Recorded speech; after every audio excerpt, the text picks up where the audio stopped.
किसी ने खूब कमाल के कहा है, जियो जी भर के, जब तक जिंदगी है, जब तक आखिरी सांस बाकी है, जिंदगी को पूरी तरह से जियो। आप बोलोगे हम तो जिंदगी को जी रहे हैं, इसमें पूरा जीने की या आधा अधूरा जीने की बात कहाँ से आ गई। चलिए आपकी तसल्ली के लिए एक कहानी सुनते हैं, जो सुन के आपको सारी बात समझ में आ जाएगा।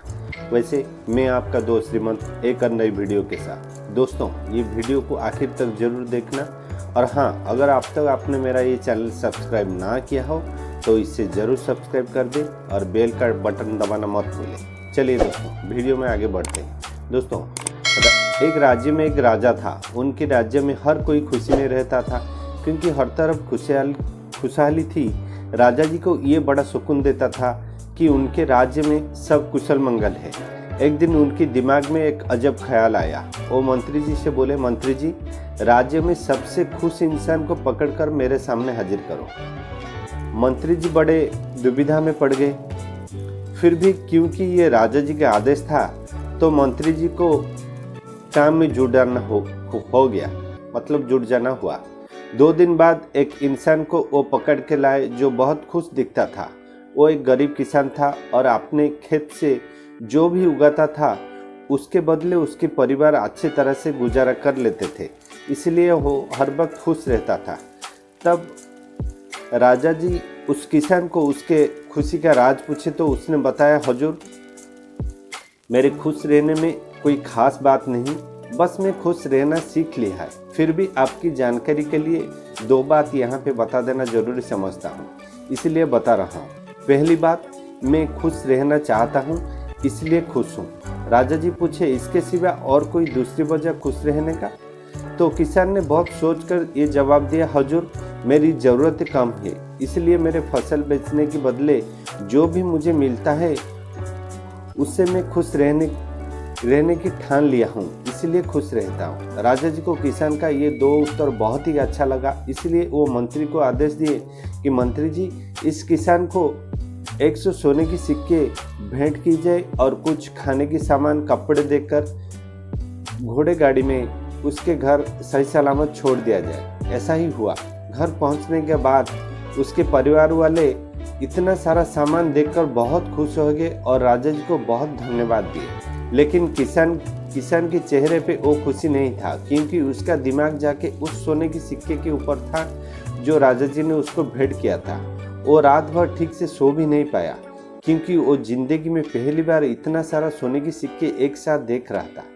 अगले दिन सुबह होते ही वो पहले उस सोने की सिक्के की पुड़िया को खोल के गिनने लगा, लेकिन उसका दिमाग चकरा गया जब वो पाया कि उसमें से 2 सिक्के कम है। वो फिर से गिनने लगा। ऐसे 3-4 बार गिनने के बाद उसकी पत्नी से जाकर बात पूछा। पत्नी ने साफ बोल दिया कि वो उस सोने के सिक्के के बारे में कुछ भी नहीं जानती।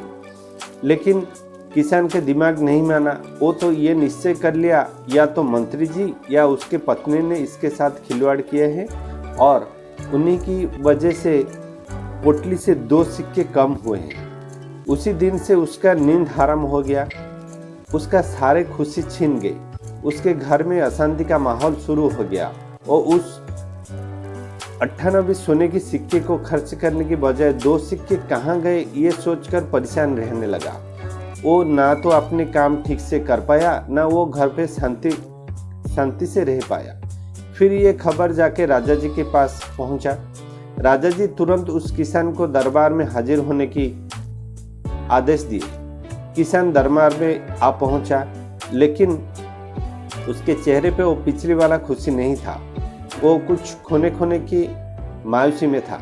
राजा जी उसको देखते ही सारा मामला समझ गए। फिर राजा जी ने वो किसान को उसकी ये परेशानी के बारे में पूछे। किसान बोला, हुजूर, आपने जो 100 स्वर्ण मुद्राएं दी थी उसमें से 2 स्वर्ण मुद्राएं कम है और ये 2 मुद्राओं को किसने हड़प की, ये बात मुझे अंदर से खाई जा रही है। राजा जी थोड़ा मुस्कुरा के बोले, अरे बेवकूफ, वो 2 मुद्राओं को किसी ने नहीं हड़पा, बल्कि मैंने जानबूझ के 100 की जगह 2 मुद्राएं कम दिया था और तुम्हारा हाव देखना चाहता था, जिसमें तुम खारे उतर नहीं सके, इसलिए तुम ये 98 सिक्के की मालिक बनने के लायक नहीं हो। तुम्हारे पास जो बाकी 98 सिक्के हैं मैं वो वापस ले रहा हूँ। ये कह के राजा जी मंत्री जी को आदेश दिए कि किसान के पास जो 98 सिक्के हैं उसको तुरंत वापस कोषागार में रख दिया जाए और किसान को उसके घर छोड़ दिया जाए। राजा जी के आदेश का तुरंत तामील किया गया। बस ये कहानी का यही अंत होता है। असल में ये कहानी नहीं, ये हमारी जिंदगी का हकीकत है। ईश्वर हमको इंसान के रूप में इस धरती पे भेजा है और हमको इतना खूबसूरत सा जिंदगी जीने के लिए दिए हैं। क्या हम ये जिंदगी को सही तरह से जी पाते हैं? अक्सर हमारा जवाब ना ही होगा। हमारी ज़िंदगी में हम हर वक्त अतीत में जीना सीखे हैं। हमारी ज़िंदगी में क्या क्या बुरा हुआ, कौन कौन सी पल कठिनाइयों में हमने गुजारा, इस टॉपिक पर हमारा ध्यान ज़्यादा जाता है। लेकिन हम तभी ये सोचना भूल जाते हैं कि हमारी ज़िंदगी में क्या क्या अच्छा हुआ, कौन कौन सी हसीन पल, लम्हे या घटनाएं हमारी ज़िंदगी में आए जो हमारी ज़िंदगी के लिए बहुत अच्छा साबित हुई। ऐसे बहुत सारे अच्छा घटनाएं हमारी जिंदगी को भा गया, ना कि कुछ चंद पलों की बुरे वक्त ने हमको हिलाकर रख दी हो।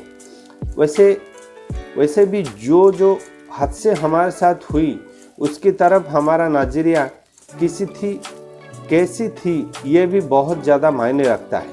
मान लीजिए आपके पास 86,400 रुपया है और उसमें से आप 400 रुपया को खो देते हैं और फिर फिजूल में खर्च कर लेते हैं या तो फिजूल में खर्च कर लेते हैं, तो क्या बाकी 86,000 रुपया आपका बेकार जाएगा या किसी काम नहीं आएगा? ठीक इसी तरह की बातें रोज हमारे साथ होता है। ईश्वर ने हम सबको हर दिन या रोज 86,400 सेकंड गुजारने के लिए दिए हैं। कोई इसका न जाने कितना गुना कर इसमें से मैक्सिमम बेनिफिट्स लेता है और कोई थोड़ा सा भी वक्त गवा के उसके सोच में सर पटकता है और अपना बाकी समय खराब कर लेता है। ठीक उसी किसान की तरह जो 98 सिक्के खर्च करने के बदले 2 सिक्के कहाँ गए उसके ऊपर ध्यान दे के पूरे 98 सिक्के खो देता है। इसीलिए दोस्तों, जो पल जिंदगी के गुजर गया है उसकी परेशानियों को छोड़ के जिंदगी के जो पल बाकी हैं और आ रहा है उसके पर ज़्यादा ध्यान दे और ज़िंदगी को हसीन बनाए। तो सही मायनों में कहा गया है, जियो जी भर के। ज़िंदगी जीने का नाम है, इसलिए ज़िंदगी को काटिए मत, जी भर के जिए। जो पल या वक्त गुजर गया उसको मारो गोली और जो वक्त आ रहा है वो कैसे हसीन और यादगार बने उसके ऊपर ज़्यादा ध्यान दे। इस वीडियो में इतना ही।